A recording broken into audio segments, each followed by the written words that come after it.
want the best because he's the best, right? Right. And he inspires people.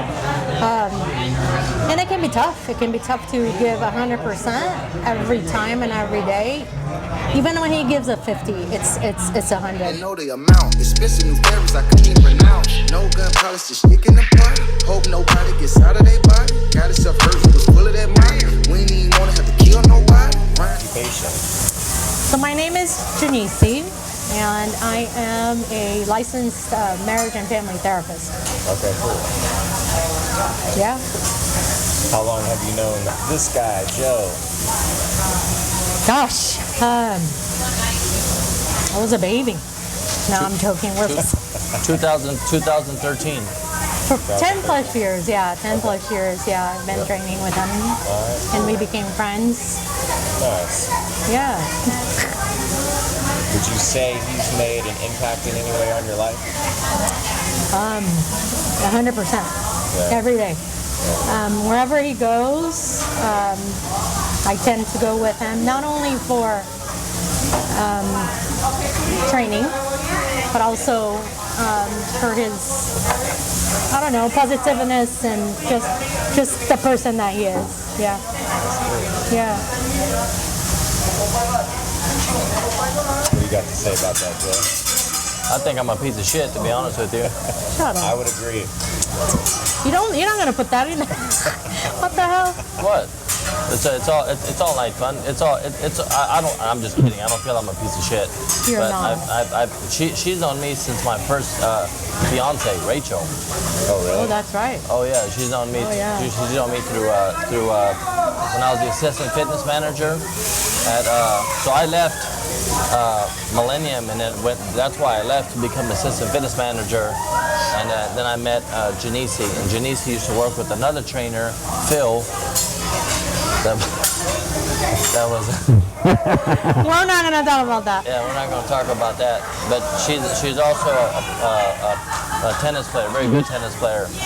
So she's been a bit, and she came from Brazil on a scholarship, and she has a fantastic story.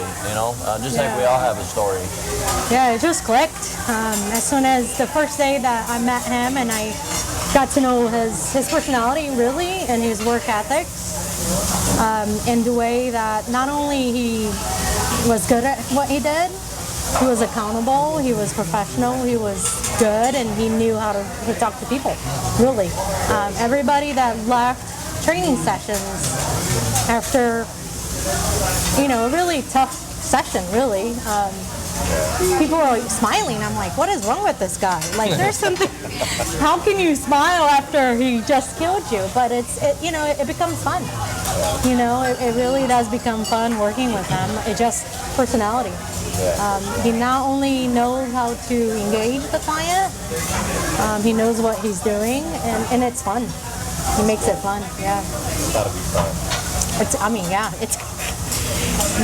And I never seen him, even when he's going through the toughest time, even I check in on him, I'm like, are you all right? And he tries to leave whatever crap he has going on outside of sessions, although he's a human, right? He shows up, he's consistent, and he's got a good heart. He just wants to help. And I've seen this guy help people on wheelchairs and make them walk again. That's somebody that haven't walked in like 6 years, 5 years. Wow. So that's even more than a trainer, right? Somebody who cares, yeah. So I've known her a very, very long time, but there's something that she doesn't know about me. What is that? Oh my goodness. He always says, huh? Yeah. You what? My past. What? Yeah, what? I kind of do, a little bit. So I spent 12 years in prison. I think you share that. A little bit. You share that. Yeah. A long time ago, yeah. For drugs, right? Attempted murder. No, I didn't know. Yeah, But I still, it's a changed man. And I think fitness changed your life. Yep, she remembers that. Yeah, so this is I walk around with this in my pocket every single day. Why? As a reminder. Oh, so that you don't get back to it. Nice. Yeah, so You tried to murder, dude. Huh? Who did you cut to? Was that somebody who was messing with you? It was gang related. Oh yeah. Yeah. So I grew up in I mean, that's how you grew up too, right? Yeah. Yeah, we're just talking about that today.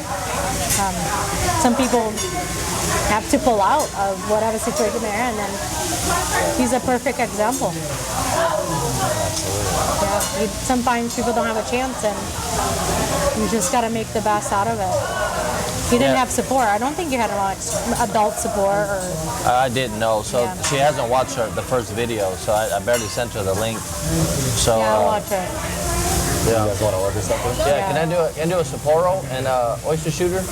Oyster shooter? Yeah, 2 oyster shooters and 1 Sapporo. Can I have a Chardonnay? House Chardonnay? Oyster? Yeah, please. That's it for now. Okay, for now. I'm Yeah. gonna do a Eldorado roll. Yeah. Yeah, so for a long time there was a lot of shame behind, you know, all the When were you released? 2011. Oh. So I met you right after that then. I was on parole. When you met, really? I was on parole, and my parole officer used to come by the gym. Yeah. And he used to come by the gym unannounced, and I would be training clients. And he would just show up, and I'd be like, you know, you're supposed to come announced. And he goes, you know, I'll do what I want to do. And I'm like, I mean, you're just showing up, like, you know, my like, job, to my job, and you want me to get a job and stay successful, but you're showing up uninvited, Yeah. and you parade around here like, you know, you own the place, and then like, what do you want? He's like, I'm just checking in, making sure that you're at where you're at. Honestly, I was making more money than he was, because really? Yeah, I so bet. he was probably miserable, probably upset. He was my second parole officer, and he just didn't believe that You could that rehab I was actually doing as well as I was. He'd question everything. He'd come to my house, and you know, he'd want to see pay stubs, and he'd want to know how I'm affording all this stuff. And Oh, so he had to see your pay stubs, so you knew how much you're making then. oh yeah, absolutely. Yeah, absolutely. I remember one time I flew all the way to Spokane, Washington, and I wasn't supposed to leave the within 50 miles. And I flew all the way to Spokane, Washington, because there was a guy there speaking, John Maxwell, and I wanted to see him, and I wanted to see him so bad because he changed my life. Like, all I had in there was books and material, and I wanted to go see him, and I flew all the way to Spokane with Rachel at the time, and I didn't get a chance to see him because I got a call from my parole agent, and he goes, hey, I need to see you, and I'm like, when? He goes, tomorrow. And normally on the weekends they don't want to see you. And I flew back. I got the first plane ticket that I can get so that I don't violate my parole, because I wasn't supposed to leave outside 50 miles. I was in another state, and I took the chance because I wanted to see him. So he was an asshole, but that's all right, because I still got off parole, and I never looked back. So it's been a journey for sure. It's a great journey, actually. And she can attest to all the stuff that I've been over, because this year has not necessarily been the best year for me. And sometimes she used to question, like, you know, how do you just show up? Oh, I show up because this is a better life than what I used to live. Yeah. The hardest that it can possibly ever get from me is nothing compared to what I went through. And at the end of the day, like you said, I just want to help.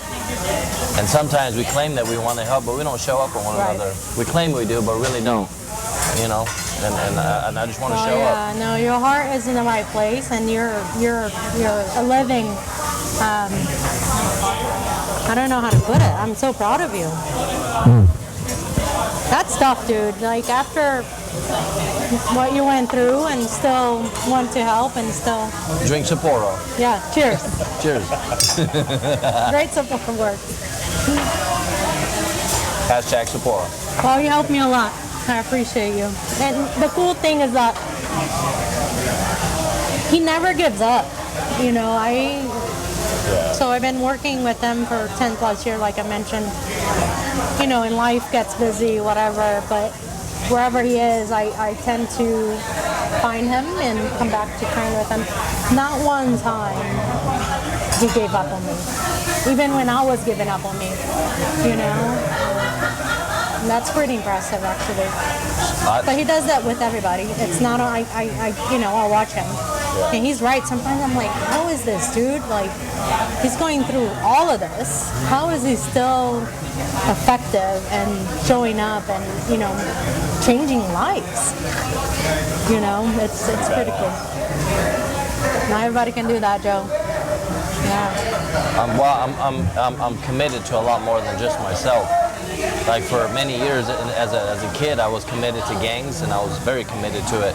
And even in prison, I was committed to that. And then I knew that I had to be committed to something else. Right. So you asked if I was spiritual. I don't know if I'm spiritual, but I think we all need something outside of ourselves to believe in, a cause, a movement, spirituality, religion. I need to feel like I'm fulfilling other people's lives.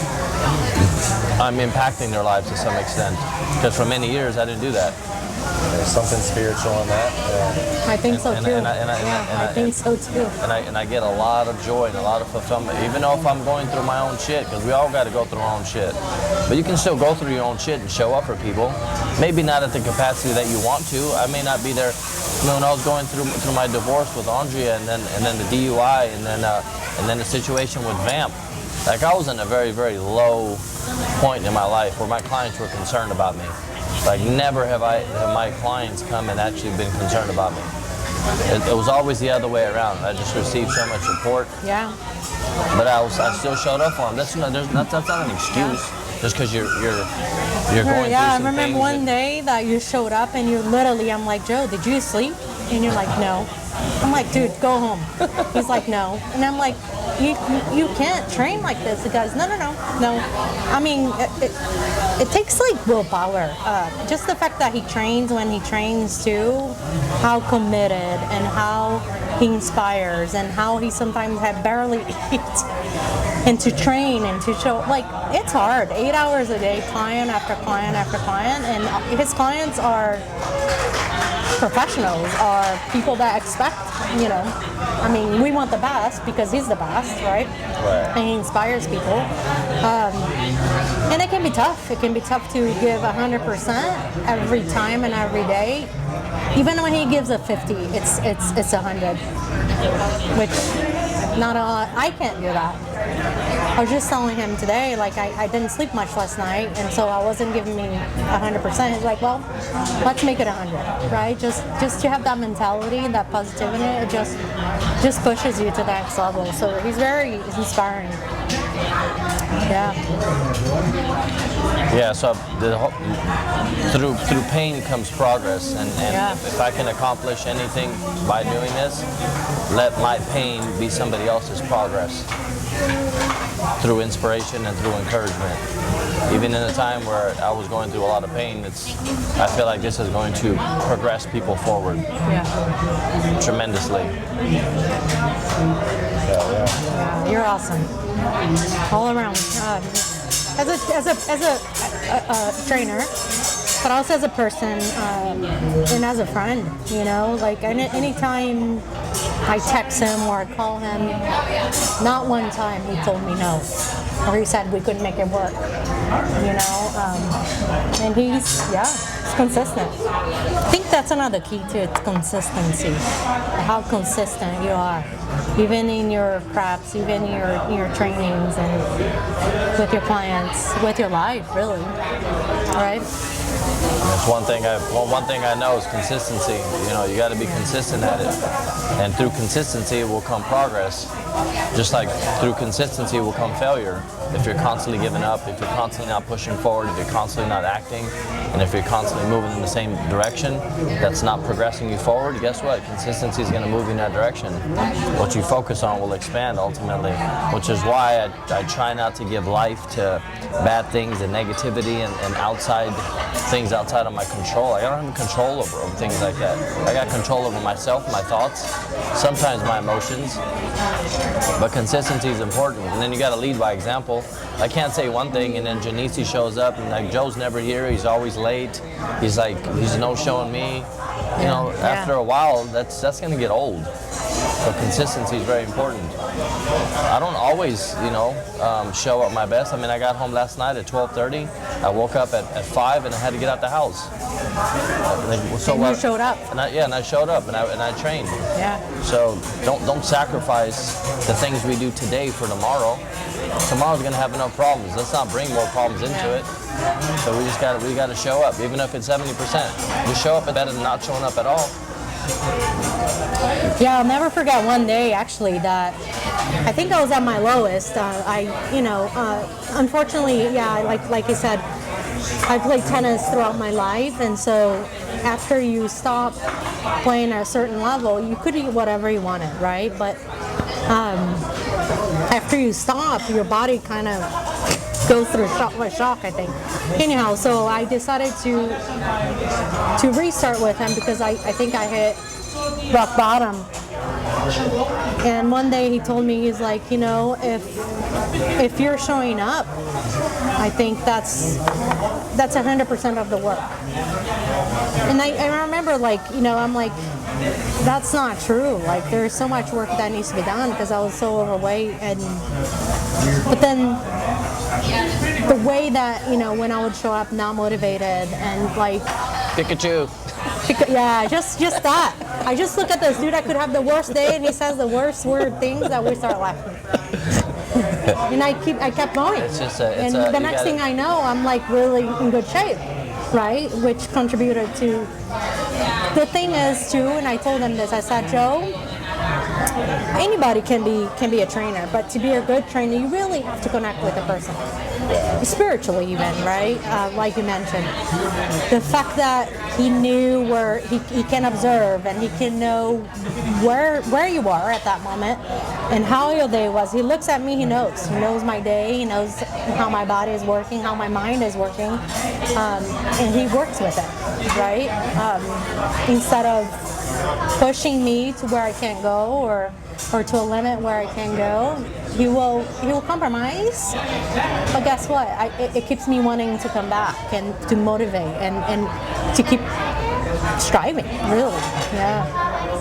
Not a lot of people can do that. To be that observant, to be that in tune with your goals and with your client, really.